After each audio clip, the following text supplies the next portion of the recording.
Diga de novo: o Senhor tira todo o medo. Irmãos, está aí uma coisa que nos faz naufragar, afundar, perder de vista o propósito. Está aí uma coisa que anula a nossa fé: o medo. Todos nós temos algum tipo de medo que precisa ser superado. Você que está aqui, possa ser que esse momento da sua vida você esteja vivendo um momento de muito medo sobre o próximo tempo, sobre o próximo momento. Você que está tomando uma decisão, sabe, você que está no momento de tomar uma decisão, ainda não teve a conversa, ainda não teve a reunião, mas o teu coração está tomado pelo medo.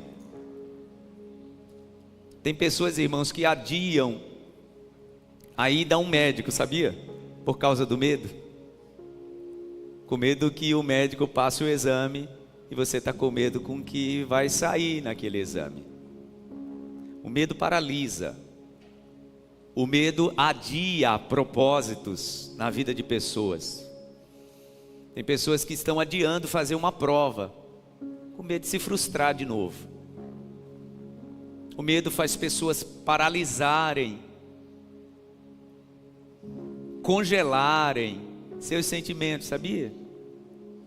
E tem gente que decidiu: não vou mais confiar em ninguém. Por quê? Por medo. Medo de sofrer novamente. Tem gente que Deus deu muita capacidade, o Senhor deu inteligência, mas a pessoa tem medo de empreender. Tem gente que está trabalhando numa empresa, mas o seu propósito de vida é você ser um empreendedor, uma empreendedora, mas você tem medo. Como é que vai ser? E se não der certo? Pronto, já vem essas frases: se não der certo, como é que vai ser? O medo é paralisante. E o título da mensagem dessa noite é esse: o medo anula a fé. O medo e a fé são antagônicos, tá? Onde tem medo, não tem fé, irmãos. Onde há medo, a fé não está ativada. Onde há medo, a fé não é atuante. Onde há medo, não há confiança em Deus. É assim, a gente tem que escolher: ou confia em Deus, ou confia na voz do medo. E a voz do medo, ela é pavorosa. E ela grita, e ela estronda nos nossos ouvidos, na nossa mente, no nosso coração, nos nossos pensamentos. Pessoas são apavoradas pelo medo. Pessoas são paralisadas pelo medo. Pessoas são aprisionadas pelo medo. Eu conheço pessoas aprisionadas pelo medo. A pessoa sabe da sua capacidade, sabe do dom que Deus lhe deu, mas você não consegue avançar. Você não consegue prevalecer na sua vida por causa do medo. E eu quero nessa noite ministrar essa palavra no teu coração, e será uma palavra de libertação. Diga graças a Deus. Será uma palavra de libertação. O Senhor quer te libertar de todo medo. Até porque, irmãos, o medo, por mais que recebamos isso que eu estou dizendo, e você vai receber através dessa palavra uma libertação de Deus, ele sempre vai e volta, tá? Porque são muitos assuntos na nossa vida que provocam o medo. São muitas áreas específicas da nossa vida que atuam o medo sobre o nosso coração, sobre a nossa alma e sobre a nossa fé. Então eu já quero, sem me alongar, convidar você para a gente ler o texto que vai nortear a nossa mensagem dessa noite. Mateus, um texto muito conhecido, uma história conhecidíssima de todos. Mateus capítulo 14, a partir do versículo 22. Vamos ler a palavra junto, uma palavra que você já deve ter ouvido muitas outras vezes. E eu quero relembrar com você essa história. É uma história em que o medo anulou a fé. Por isso que o título é esse: o medo anula a fé. Mateus capítulo 14, a partir do versículo 22. Diz assim a palavra: logo em seguida Jesus insistiu com os discípulos para que entrassem no barco e fossem adiante dele para o outro lado, enquanto ele despedia a multidão. Tendo despedido a multidão, subiu sozinho a um monte para orar. Ao anoitecer, ele estava sozinho, mas o barco já estava a considerável distância da terra, fustigado pelas ondas, porque o vento soprava sobre ele. Alta madrugada, Jesus dirigiu-se a eles andando sobre o mar. Quando o viram andando sobre o mar, ficaram aterrorizados e disseram: é um fantasma. E gritaram de quê, gente? Gritaram de medo. O medo faz a gente confundir a ação de Deus com qualquer outra coisa, inclusive com fantasmas, tá, gente? Às vezes é Deus quem está chegando para trazer provisão, para dizer o que a gente tem que fazer, mas às vezes a gente está afastando. Meu Deus, será que isso não é coisa da minha cabeça? Essa palavra que Deus está confirmando no meu coração, será que é mesmo? É o que estava acontecendo aqui, né? Jesus estava chegando para trazer provisão e eles estavam repelindo Jesus. Por causa de quê, gente? Por causa do medo. A palavra diz que eles gritaram de medo. Mas Jesus imediatamente lhes disse: coragem, sou eu, não tenham medo. Senhor, disse Pedro, se és tu, manda-me ir ao teu encontro por sobre as águas. Pedro queria uma prova, né? Às vezes para a gente vencer o medo, a gente está pedindo uma prova a Deus. Sobre as águas, versículo 29, venha, respondeu ele. Então Pedro saiu do barco, andou sobre a água e foi na direção de Jesus. Mas quando reparou no vento, ficou com o que, gente? Com medo. E começou a afundar e gritou: Senhor, salva-me. Imediatamente Jesus estendeu a mão e o segurou e disse: homem de pequena fé, por que você duvidou? Quando entraram no barco, o vento cessou. Então os que estavam no barco adoraram, dizendo: verdadeiramente tu és o Filho de Deus. Mudou completamente, né? Alguns minutos antes era um fantasma. Alguns minutos depois que a fé atuou, agora Jesus, que era a mesma pessoa, tá? Que eles estavam confundindo. Agora Jesus, no coração eles creram: tu és verdadeiramente o Filho de Deus. Mudou completamente, porque é isso que a fé faz. Guarde isso no seu coração. A fé revela a pessoa de Deus atuando em todas as áreas da nossa vida. Quando nós não estamos, irmãos, na nossa vida sendo movidos pela fé, a gente está confundindo tudo, a gente está confundindo todos os movimentos que a vida nos apresenta. Às vezes é Deus nos impulsionando e a gente está achando estranho. Será mesmo que é o Senhor?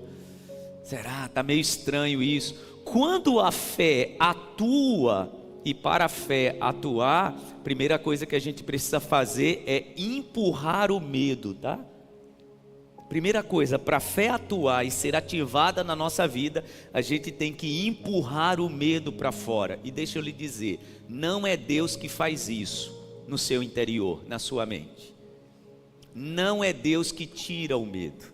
Quem tira o medo sou eu. Por uma decisão, quem tira o medo é você.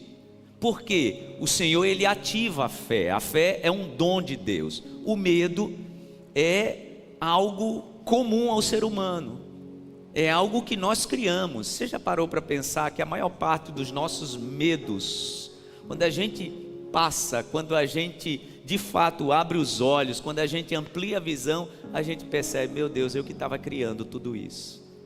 Não era tão difícil como eu imaginava.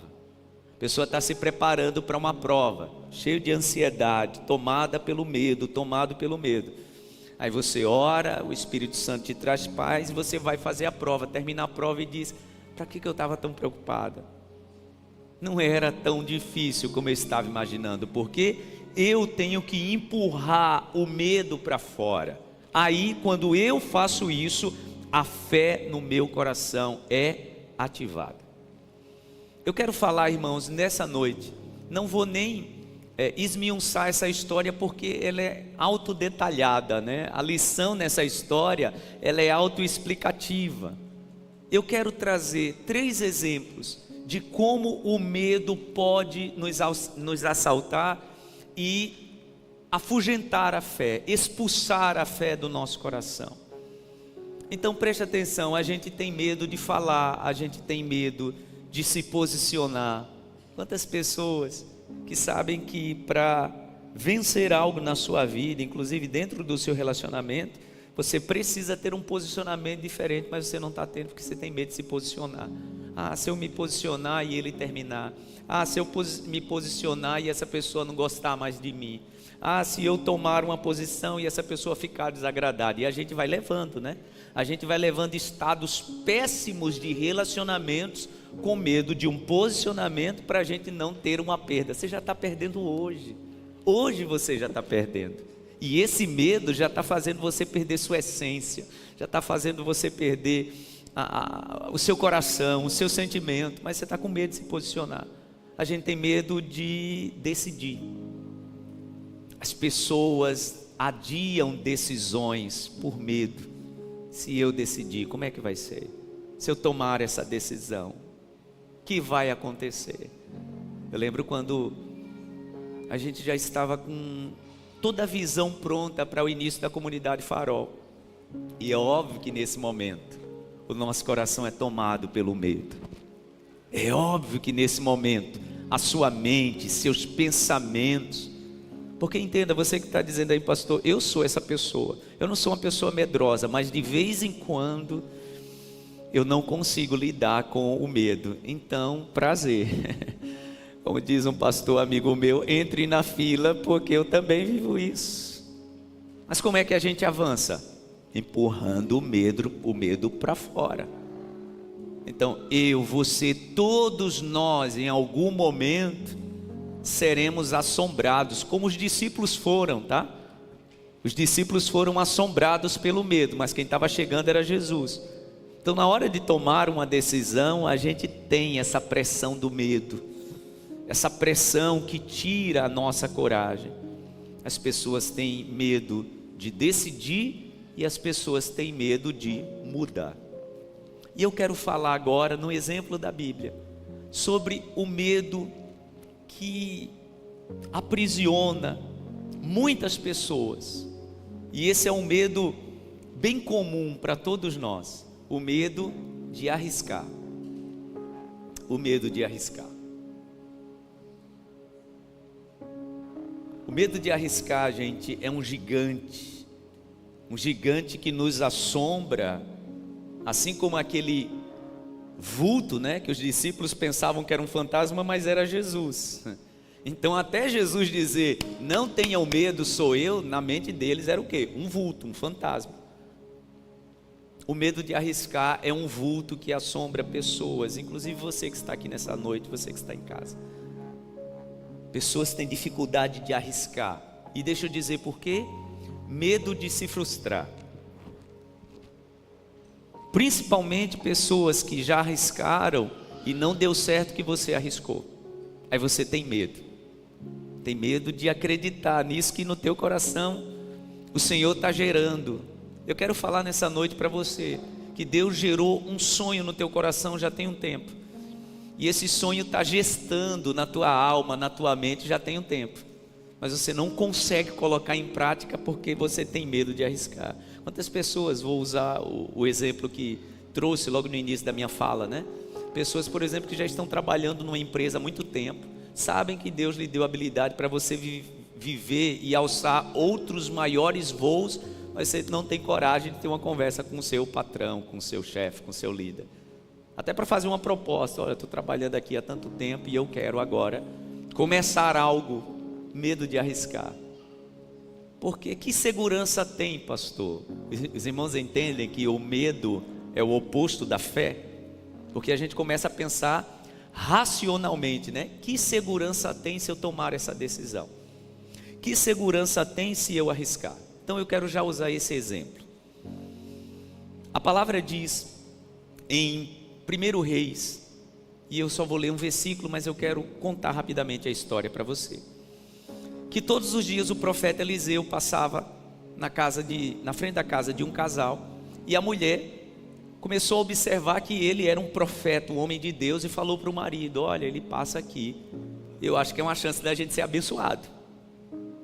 Ele passa aqui, às vezes já vem tarde, por que a gente não traz ele para aqui, para ele tomar uma refeição?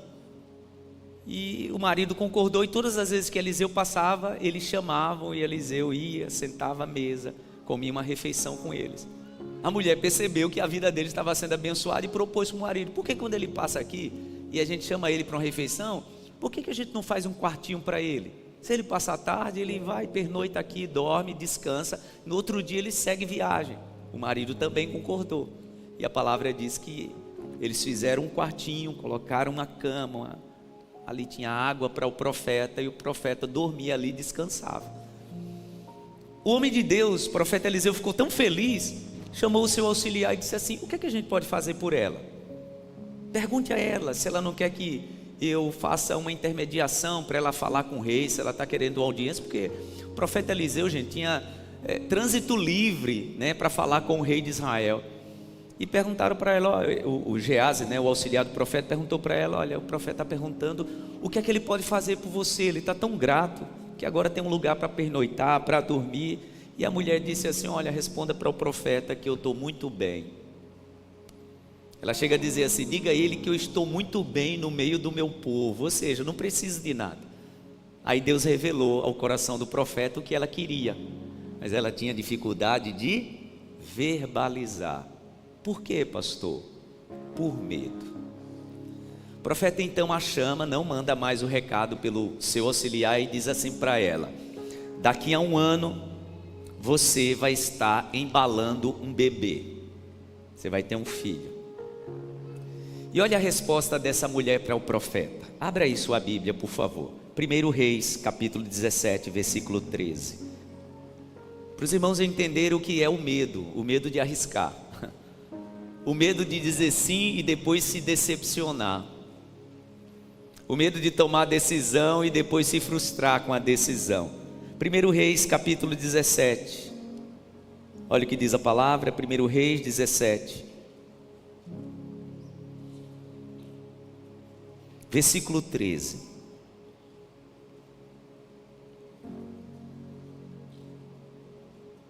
Perdão, irmãos.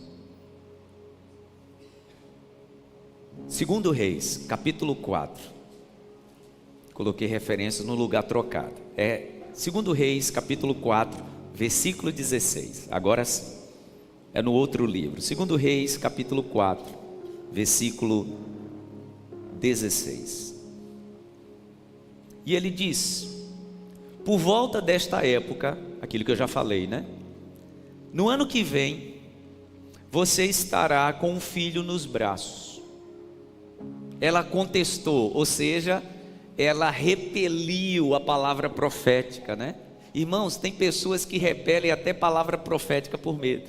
O profeta estava dizendo para ela: olha, por volta desta época, no ano que vem, né? 9 meses de gestação, ele está dizendo, daqui a 12 meses, você estará com um filho nos braços. Ela contestou: não, meu senhor, não iludas a tua serva, ó homem de Deus. Olha que coisa, gente. O profeta tinha dito para ela: peça o que você quiser. Inclusive ela podia pedir: olha, eu não consigo ter filho. Mas ela simplesmente não pede nada. Irmãos, tem pessoas que estão economizando oração, com medo de falar certos assuntos com Deus.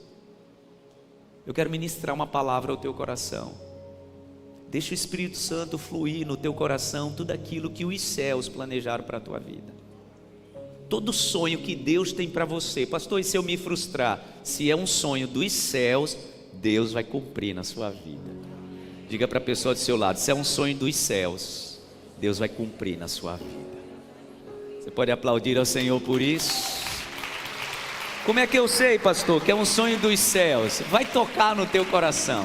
Inclusive Deus está ressuscitando sonhos e projetos de gente aqui que estavam guardadinhos por causa do medo.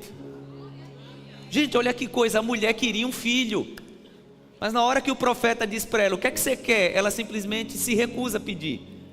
Quando Deus revela ao coração do profeta, dizendo para ela: daqui a 1 ano você vai estar segurando o filho, o que ela faz? A palavra diz que ela contesta, gente. Olha, não me iluda. Não me iluda. Quer ver como isso estava enraizado no coração dessa mulher, gente? O medo de se frustrar. Deixa eu continuar essa história. 1 ano depois a mulher está segurando um filho. Deus cumpriu a palavra profética. A palavra diz que a criança cresce. Um dia vai para o campo trabalhar com o pai. A palavra diz que o menino tem uma dor na cabeça e grita. O pai, preocupado, desesperado, chama um empregado, manda a criança para a mãe. E a palavra diz que a mãe colocou o menino nos braços, já era um menino maiorzinho. E a palavra diz que da hora que ele chegou até meio-dia, a mãe segurou ele nos braços e a criança morreu. Alguém pode estar pensando aí, está vendo, pastor? Que às vezes é complicado a gente acreditar em algo. Depois, se isso morre, a palavra diz que a mulher cobrou o profeta.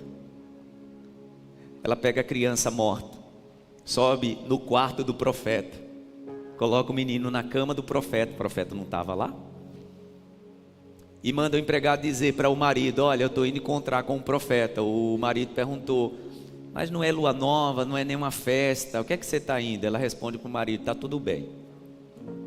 A palavra diz que ela sela o jumento e sai para encontrar o profeta que estava lá no Monte Carmelo. A Bíblia diz que quando a mulher está chegando, Eliseu a vê e manda o seu auxiliar: vai lá e pergunta a ela o que é que, se está tudo bem, se ela está precisando de alguma coisa. O auxiliar do profeta desce e diz: olha, o profeta mandou perguntar se está tudo bem com a senhora. Ela responde para o auxiliar dele: está tudo bem. Ele não podia resolver. O assunto não era com ele, né? O assunto era com quem provocou aquilo. Não, está tudo bem. E passa, né? E passa direto, não gasta tempo com o Geazi. A palavra diz que ela sobe o monte. Quando chega diante do profeta Eliseu, ela se prostra. A palavra diz que ela se agarra no profeta. E olha o que ela diz. Essa mulher, irmãos, ela vivia envolvida num processo de medo. Olha o que ela diz. Versículo 26 do mesmo capítulo onde a gente está aí. Corra ao encontro dela e lhe pergunta: está tudo bem com você? Tudo bem com seu marido e com seu filho? Ela respondeu a Geazi: está tudo bem. Ao encontrar o homem de Deus no monte, ela se abraçou aos seus pés. Geazi veio atrás para afastá-la, mas o homem de Deus lhe disse: deixe-a em paz. Ela está muito angustiada, mas o Senhor nada me revelou e escondeu a minha razão da sua angústia. Nesse momento, nem ao profeta Deus revelou. E olha que Eliseu, gente, tinha uma visão dos céus assim aberta, mas Deus ocultou isso dele. E disse a mulher: agora sim, olha a cobrança: acaso eu te pedi um filho, meu Senhor? Não te disse para não me dar o que, gente? Falsas esperanças. Está aí o motivo do medo de muita gente, que precisa ser vencido, tá? Ah, pastor, eu tenho medo porque às vezes são falsas esperanças. Eu não vou nem mais arriscar nesse relacionamento, porque já tentei tantas vezes e eu não quero mais me frustrar, eu não quero mais me decepcionar. Era o que ela estava dizendo para o profeta. Tipo assim, né, gente? Quem mandou o Senhor me dar essa bênção? Eu me animei toda e agora perdi. Na verdade, olhe para mim, o que ela estava dizendo para o profeta é: o que eu queria evitar quando eu não pedi um filho era isso que eu queria evitar. Guarde esse princípio no seu coração, tá? Aquilo que Deus dá, Ele vai trazer da morte para a vida. Aquilo que é o Senhor quem gerou no teu coração, pode até parecer que está se perdendo. Se foi Deus quem gerou, Ele vai ressuscitar, Ele vai trazer provisão. A palavra diz que o profeta então vai na casa da mulher. Estou adiantando a história, tá? Porque eu quero trazer mais duas. Chega lá na casa da mulher, o menino está lá em cima no quarto dele, deitado na cama. Ele sobe. E interessante que ele faz a mesma coisa que ele aprendeu por discipulado com o líder dele, né? O discipulador dele, o profeta Elias. A próxima história que eu vou contar é de Elias. A palavra diz que ele se deita sobre o menino e ora. E a palavra diz que o menino então volta à vida. Por quê? Porque o Deus que promete, Ele cuida. Diga para a pessoa do seu lado: o Deus que promete, Ele cuida.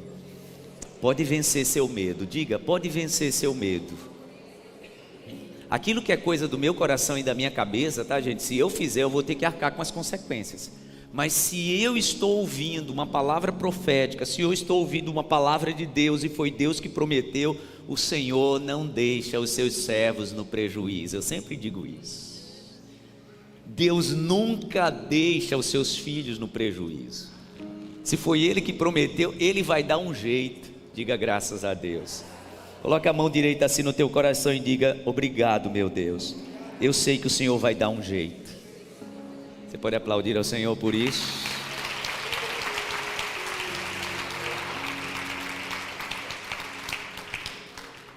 Para que a minha fé seja ativada, primeiro eu venço o medo, tá? Para depois eu ter os milagres. Não tem como ter milagre junto com medo, tá, gente? Primeiro eu preciso vencer o medo para depois a minha fé ser ativada. Então o primeiro medo que eu falei foi o medo de arriscar. O segundo medo que eu quero falar é o medo de tentar, é o medo de acreditar, principalmente quando é uma palavra de Deus absurda. Você já viveu isso? Deus trazer no teu coração uma promessa que você diz assim: meu Deus, isso é absurdo, mas já é o Senhor que está falando. Os discípulos de Jesus viveram isso, né? Quando passaram a noite toda pescando, não conseguiram nada, aí chega Jesus de manhã, eles já estão lavando as redes, e Jesus diz: olha, por que vocês estão lavando as redes? Pega ali, vai jogar a rede ali. Aí o que é que Pedro diz para Jesus? Olha, a gente já tentou a noite toda, mas porque o Senhor está dizendo, a gente vai fazer. E a palavra diz que foi a maior pescaria que eles fizeram. Esse medo de acreditar, gente, naquilo que Deus está dizendo, ele é paralisante e ele é também um gigante que nos aprisiona. Como eu disse, agora eu quero falar sobre o discipulador do profeta Eliseu, o profeta Elias.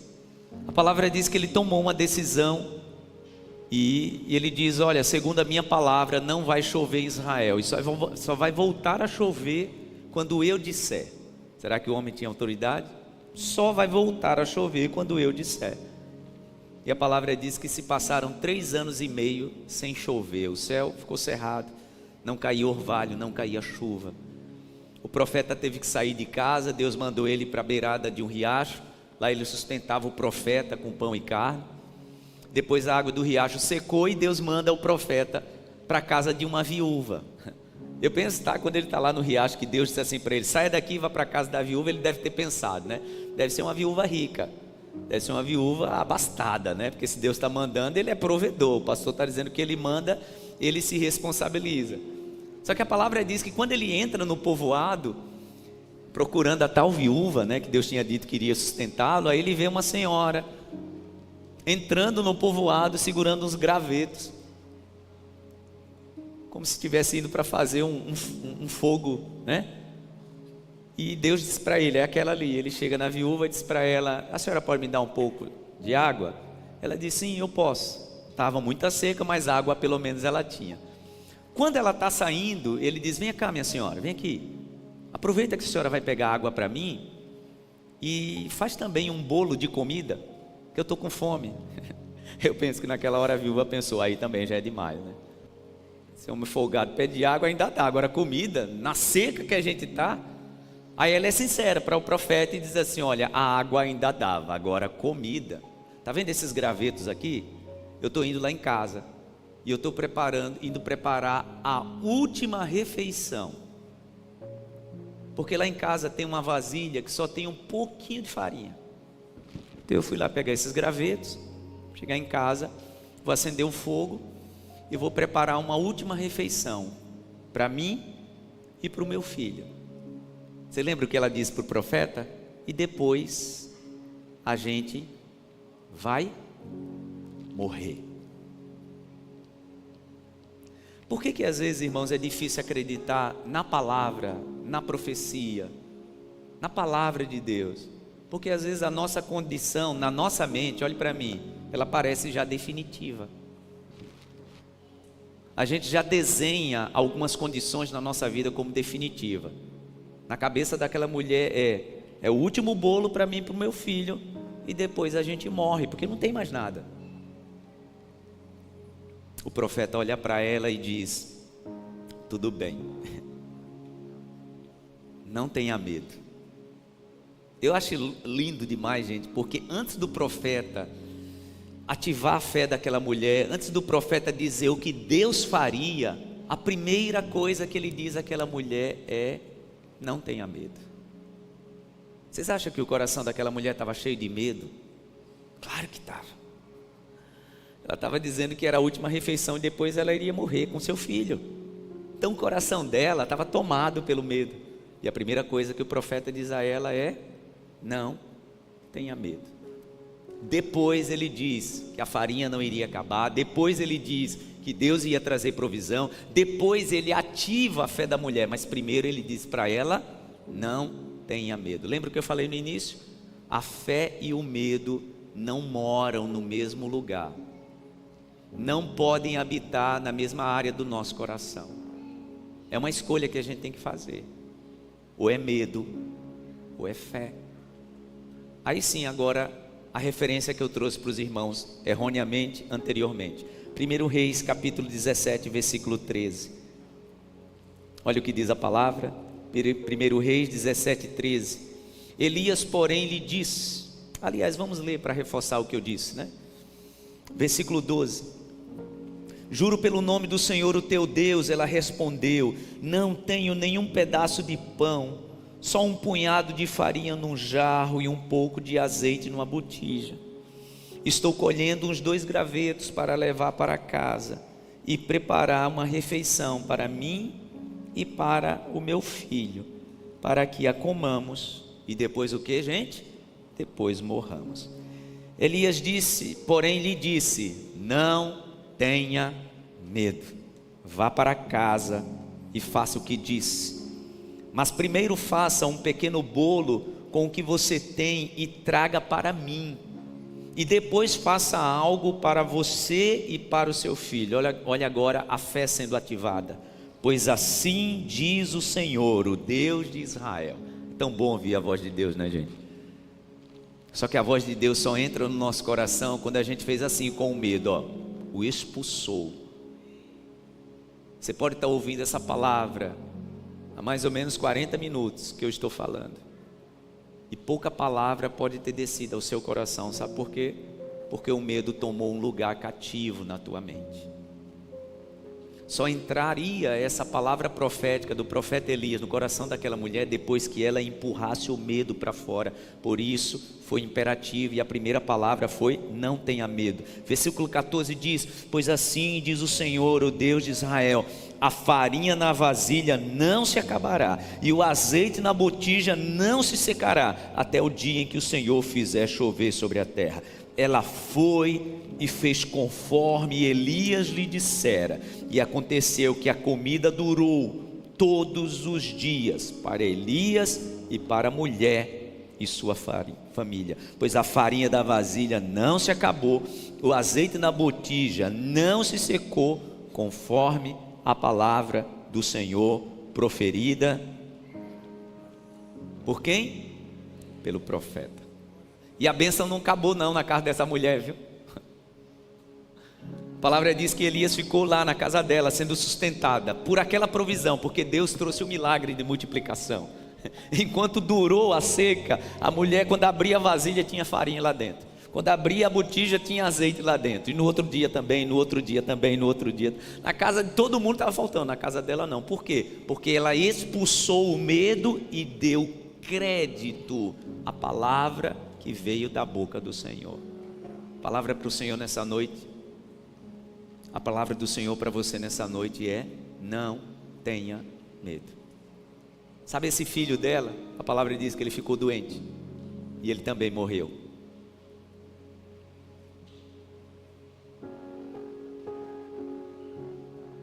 A mulher sabia que na casa dela tinha um profeta. Pega o menino, Do mesmo jeito que aconteceu com Eliseu depois, né? Coloca o menino em cima da cama. E a palavra diz que o profeta, do mesmo jeito que Eliseu fez, ele aprendeu com Elias. O profeta se deita sobre o menino e ora e diz: Senhor, traga de novo a vida a esse menino. Tem um princípio aí, né, gente?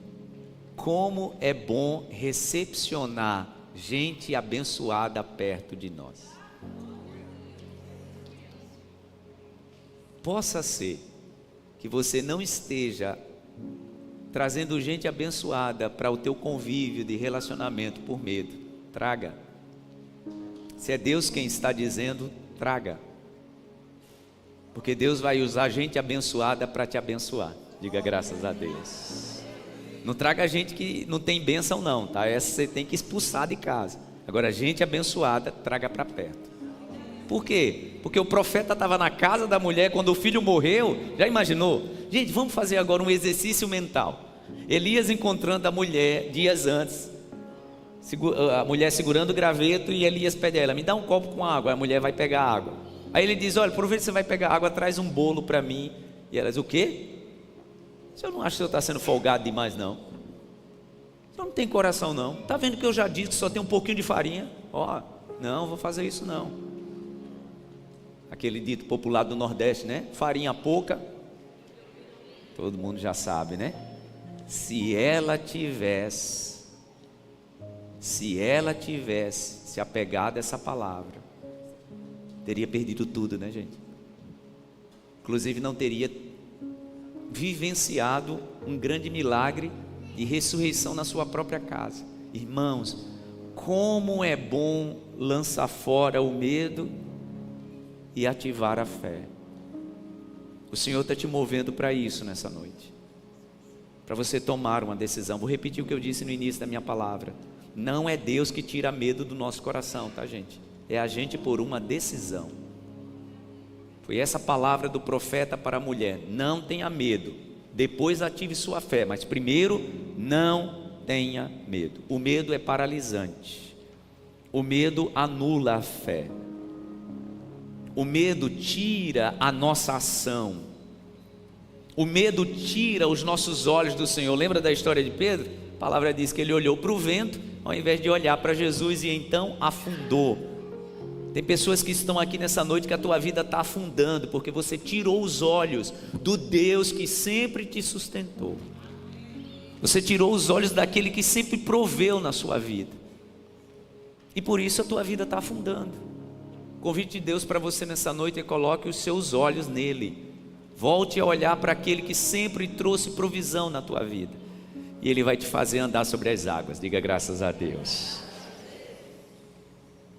O meu último exemplo, e esse será muito rápido, porque é muito conhecido, é que do mesmo jeito do profeta Elias, que antes de ativar a fé daquela mulher, ele deu uma palavra de ordem, mandando ela jogar fora o medo, Jesus também fez da mesma forma com Jairo. Lembra da história de Jairo? A filha estava doente, muito mal, e a palavra diz que ele vai correndo atrás de Jesus.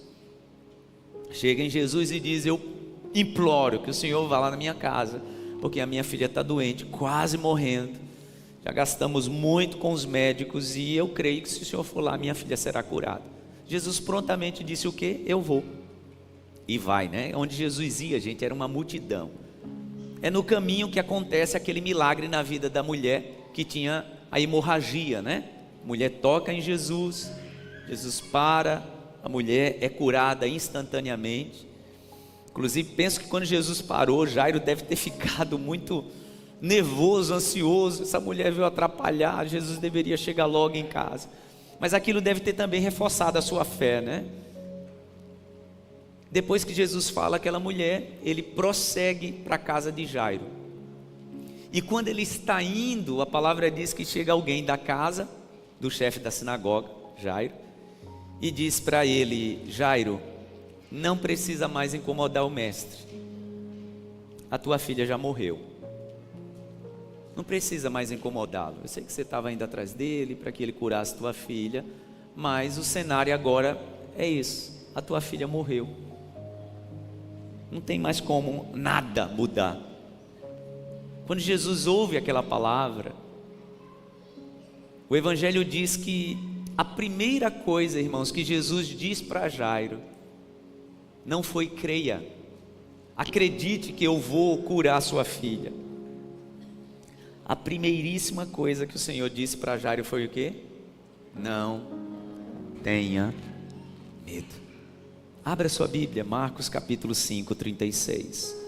É a última leitura que a gente vai fazer. Evangelho de Marcos capítulo 5, versículo 36. Não fazendo caso do que eles disseram. O que eles disseram?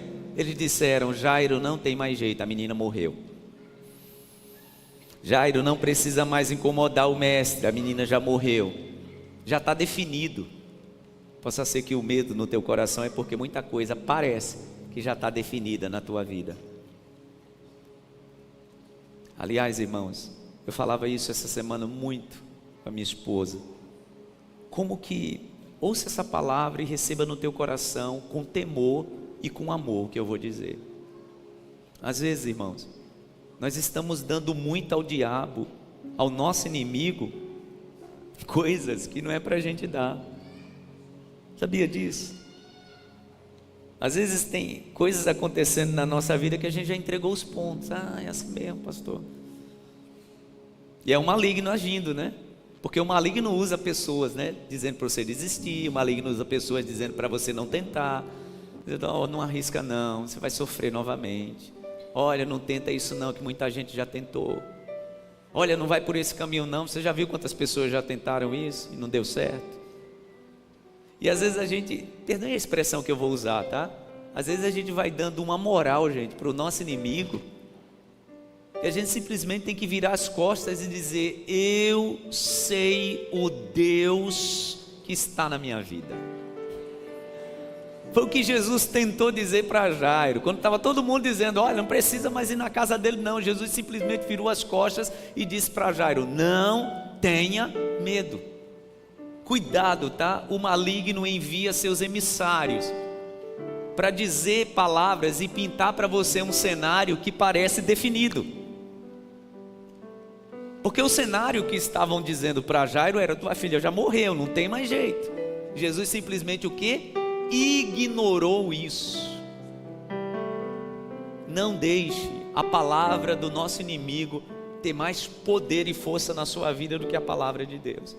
Por isso que Jesus foi impactante e disse para Jairo: não tenha medo. Eu gosto dessa versão que diz assim, ó: Jesus, porém, ignorou essa notícia e disse ao líder da sinagoga: não tenha medo, apenas o quê? Creia. Diga para a pessoa do seu lado: ignore algumas pessoas.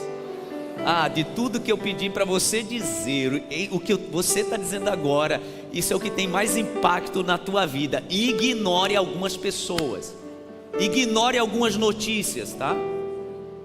Pare de ignorar também noticiário de jornal, tá, gente? Há uma estratégia maligna para trazer opressão. Quantas pessoas que começam o dia assistindo noticiário e já passam o dia mal? Pastor, como é que meu negócio vai melhorar com isso aí? Como é que meu empreendimento vai melhorar com essas políticas que estão aí? Ignore algumas pessoas, ignore algumas notícias. Jesus simplesmente ignorou. Por quê? Porque quem quer vencer o medo precisa ignorar algumas pessoas. Aliás, a minha palavra para você nessa noite, antes da gente orar, é: além de ignorar, saia de perto. Porque foi isso que Jesus fez. Vocês lembram o que ele fez? Jesus ignorou quem estava trazendo, como dizia meu pai, né? Trazendo o agouro. Porque tem gente que só chega perto para agorar, tá, gente? Ignore, saia de pé. Jesus vira as costas e diz para Jairo: Jairo, olha, não tenha medo, tão somente creia. E vai para a casa dele. Quando chega lá, a palavra diz que na porta da casa de Jairo já estavam as carpideiras, né? Que eram as mulheres contratadas para chorar. Estava aquela lamúria, já tinha instrumento de cortejo fúnebre, já estava aquele cenário definitivo do caos. Jesus diz o que, Jairo? Dispensa tudo isso, casa cheia. Jesus diz o quê? Manda todo mundo lá para fora. Por quê? Porque para vencer o medo a gente tem que ignorar um monte de gente que está chorando desgraça perto de nós. Às vezes é até alguém da família, tá? Às vezes a gente tem até gente que parece bem intencionado. Já viu aquela tia? Misericórdia das tias. Mas gente, tem umas tias que se reúnem numas festas de família só para trazer peso, medo, má notícia no coração dos outros. Você já viu como é tia? Chega lá, meu Deus, você ainda não casou. Cuidado, viu? Vai ficar pra titia. Ignore. O que? Você ainda está nesse emprego? Ó, cuidado. Gente, é absurdo o que eu estou falando. Cuidado com o colega de trabalho também, tá, meu irmão? Tem colega de trabalho que não é teu colega nem teu amigo. Peça para o Espírito Santo abrir seus olhos e você começar a ignorar. É o tal do posicionamento, né? Tem gente que tem medo de se posicionar para não perder a amizade. Deixa eu te dizer, tem amizade que a melhor coisa que vai acontecer na sua vida é se você perder. Eu dizia isso esses dias com um dos nossos pastores. Eu dizia, olha, a melhor coisa que essa pessoa pode fazer é perder a companhia, a amizade dessa pessoa. Cuidado. Cuidado. A palavra diz que quando Jesus chega na casa, manda tirar todo mundo. Aliás, deixa eu te dizer, Jesus só entrou, nem foi com todos os discípulos, tá? A palavra diz que ele só entrou com Pedro, Tiago e João, porque nem os outros estavam preparados para viver o que Jesus ia fazer lá dentro. Tem coisa que Jesus vai fazer dentro da tua família que nem todo mundo está preparado para ver. Só vai saber depois. Só vai saber depois. Só depois que vai saber. Deixa assim, faz mistério. Só vai saber depois. Jesus entra com Pedro, Tiago e João. Jairo, a esposa, entra no quarto. A menina está deitada na cama. O cenário de fato era que a menina estava morta. E a palavra diz que ele diz duas palavras para ela, né? Duas palavras. Talita cumi. Talita cumi. Que significa, menina, levante-se. Tem milagres que Deus vai fazer na tua vida que Ele não vai precisar dizer muita coisa. É só você tirar o medo do coração e ativar a sua fé. E Ele vai falar pouco e vai trazer a bênção, o milagre, a provisão. Eu creio nisso, eu creio nisso. Fique em pé no seu lugar, por favor. Obrigado, meu Deus. Eu creio que essa é uma noite de libertação. Pessoas estão sendo libertas do medo. Pessoas estão sendo libertas, meu Deus, de um medo aprisionador. Pessoas que estão aqui, pessoas que estão em casa, pessoas estão tomando decisões que estavam sendo adiadas. Pessoas estão definindo coisas que estavam amortizadas no coração. Porque é isso que acontece quando a gente lança fora o medo e a gente ativa a nossa fé. Eu creio nisso, no nome de Jesus. Eu creio nesse mover do Espírito Santo. Eu creio nesse mover do Teu Espírito Santo, meu Deus, que vai arrancando a partir de uma decisão nossa, uma decisão de lançar fora o medo. E a Tua palavra diz que o amor é quem lança fora o medo. Esse amor que vem de Ti é quem lança fora o medo. Que aconteça assim na vida dessa Tua filha, na vida desse Teu filho, no nome de Jesus. Eu creio, meu Deus, eu creio, meu Deus. Eu creio que algo maravilhoso dos céus está acontecendo nesta noite, não apenas nesse lugar. Ah, meu Deus, aquilo que o Senhor está fazendo transcende esse lugar, vai além desse ambiente. É uma atmosfera que o Senhor está gerando nas casas agora, uma atmosfera que o Senhor está gerando no ambiente do coração, nas famílias. Eu creio, meu Deus. A tua palavra diz que nós andamos por fé e não pelo que vemos. Andamos por fé e não pelo que vemos. Eu creio. Olharemos tão somente para ti, meu Deus. Colocaremos os nossos olhos tão somente no Senhor. A nossa fé está depositada em ti. Por isso todo medo, eu creio, que está sendo lançado fora do coração dessa tua filha, do coração desse teu filho. Há um mover dos céus neste momento na nossa vida.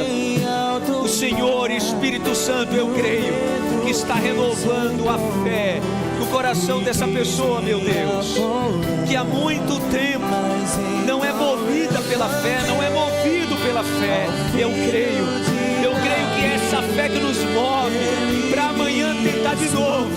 Eu creio que é essa fé que nos move para amanhã provocar de novo uma conversa. Eu creio que é essa fé que nos move. Eu creio, meu Deus, essa fé que nos fortalece. Essa fé, meu Deus, que lança fora a frieza do coração, a frieza do sentimento. Renova-nos nesta noite, Espírito Santo, no nome de Jesus. Vem sobre os teus filhos, vem sobre nós, Espírito Santo. Seja cheia do Espírito Santo de Deus, seja cheio do Espírito Santo de Deus. Volte a acreditar. Repreenda esse medo do teu coração. Oh, no nome de Jesus, cante e declare isso. Eu não temo, meu Deus. O medo não me dominará mais. Diga isso no teu lugar. Diga isso no teu coração.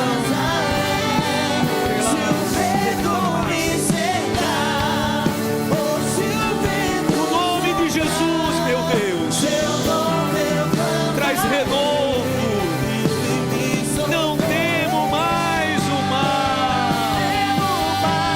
pois firme está minha fé. Diga isso para o medo, a minha fé está firme. Diga isso para o maligno, a minha fé está firme. Eu creio nisso, meu Deus. Você pode levantar bem alto as suas mãos e diga para o medo: não temo mais o mal. Temo mais o mal, pois firme está minha fé, no meu barquinho está. Eu creio assim, meu Deus.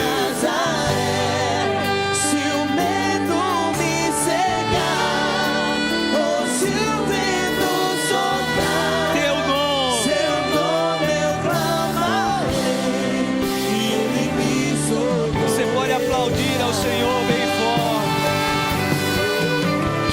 Se tem alguém aí perto de você, é alguém da tua família, ore com essa pessoa agora. Se você está aí em família, ore. Marido, ore pela esposa, a esposa, ore pelo marido. Mesmo que você não esteja alguém da sua família perto, mas é alguém que você conhece, que você ama, chegue perto e ore sobre essa pessoa. Você não sabe como essa mão aí no ombro, segurando a mão, isso é uma força que o Espírito Santo utiliza, um instrumento de Deus para renovar a fé. Faça isso agora no nome de Jesus. Oh Espírito Santo, ativa a fé no coração dos teus filhos. Eu creio no renovo que está acontecendo agora. Eu oro por essa pessoa, meu Deus. Eu oro por esse teu filho, eu oro por essa tua filha. Eu creio no renovo. Há coisas que a gente vai abandonando por medo, até orações que a gente vai abandonando por medo, meu Deus. Que o Senhor ative a fé no coração, que seja renovada a esperança no coração, que seja renovada a cura, meu Deus, a cura no coração, e a fé seja renovada no nome de Jesus. O Senhor é o Deus que renova a esperança.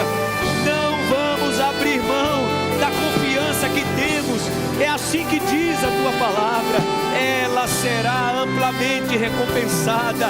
Eu creio no teu renovo, meu Deus, sobre os teus filhos.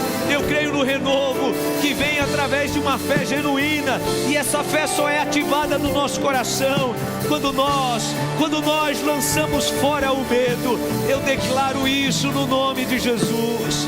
Eu declaro isso no nome de Jesus, pois firme está a nossa fé, pois firme está a nossa fé. Diga isso: a minha fé está firme no Senhor.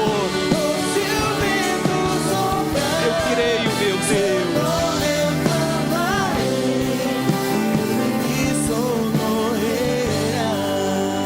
Não temo mais o mar, pois firme está a minha fé no meu barquinho.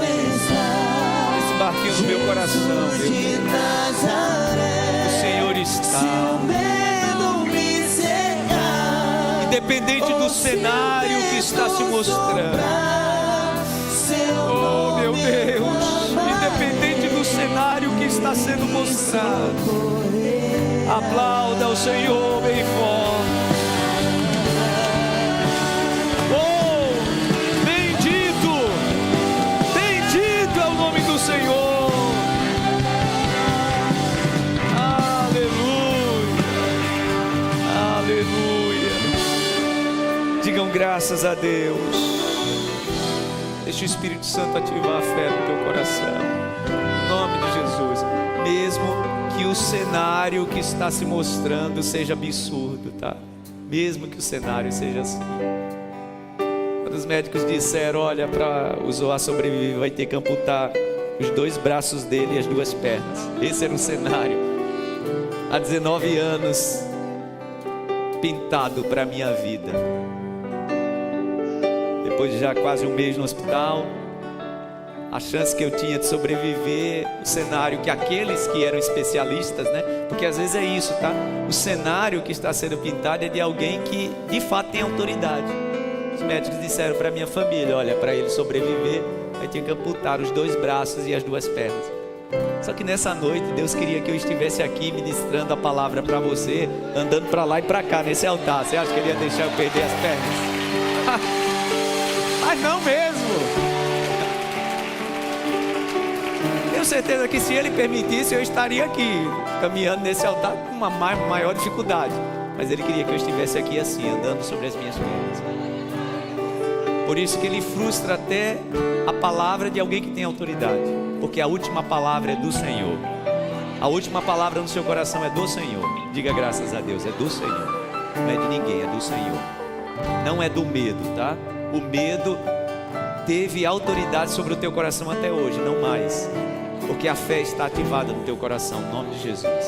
É isso que nos move, né? Vamos para casa na bênção. Vamos para casa debaixo da bênção do Senhor. Que a fé esteja ativada no seu coração. A palavra diz que andamos por fé e não pelo que vemos. Obrigado, Espírito Santo. Obrigado pelas minhas 2 pernas saudáveis, que o Senhor fez permanecer no seu devido lugar. Porque a última palavra sempre é do Senhor. Não importa o cenário, meu Deus, que essa pessoa está vendo ou alguém está tentando mostrar. Alguém até usado pelo maligno. Ou às vezes não é alguém usado pelo maligno, é alguém tentando trazer uma realidade. E às vezes, meu Deus, a realidade tem que se curvar, tem que se prostrar diante do Senhor. Assim como naquele quarto, a realidade era de uma filha morta.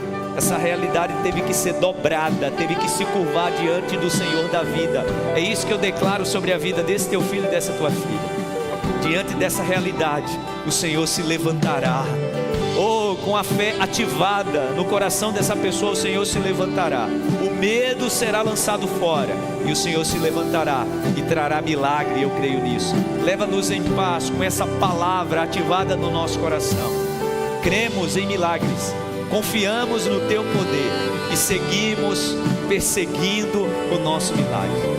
Obrigado pela presença do Teu Espírito Santo sobre as nossas vidas nessa noite. Leva-nos em paz, guardados, protegidos, sempre guiados por essa poderosa mão, que sempre nos guia e continuará nos guiando. Obrigado por isso, meu Deus. E a graça do Senhor e Salvador Jesus Cristo, o amor de Deus, o nosso eterno Pai, a comunhão e a consolação do divino e eterno Espírito Santo permaneça sobre todos, hoje e sempre. Amém, amém e amém. Aplauda ao Senhor.